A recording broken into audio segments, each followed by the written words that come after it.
जेव्हा एखादी व्यक्ती दुसऱ्या व्यक्तीचा पाठलाग करत असेल, वारंवार पाठलाग करत असेल, तिच्यावर पाळत ठेवून असेल, म्हणजे त्या व्यक्तीने त्यांना स्पष्ट नकार दिला असेल तरी देखील ती पाठलाग करत असेल, तर याला फिजिकल स्टॉकिंग असं म्हणतात.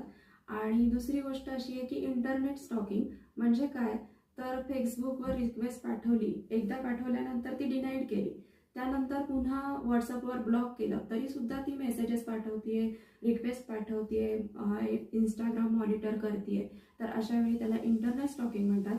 आणि या सगळ्या वर्तनामुळे जर एखाद्या महिलेला त्रास होत असेल, तिला भीती वाटत असेल, तर तिचे संरक्षण करण्यासाठी भारतीय न्याय संहितेचे कलम 78 हे आहे आणि त्याच्या अन्वये अशा दोषीला 3 वर्षे तुरुंगवास होतो.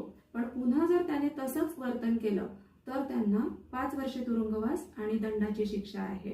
पण जर काही एक्सेप्शनल केसेसमध्ये अशा व्यक्तीने जर दाखवलं की मी काही जस्टिफाईड रिझन दिलं, काही योग्य कारण दिलं की तो पाठलाग कशासाठी करत होता, तर मात्र तो अपराध मानला जात नाही.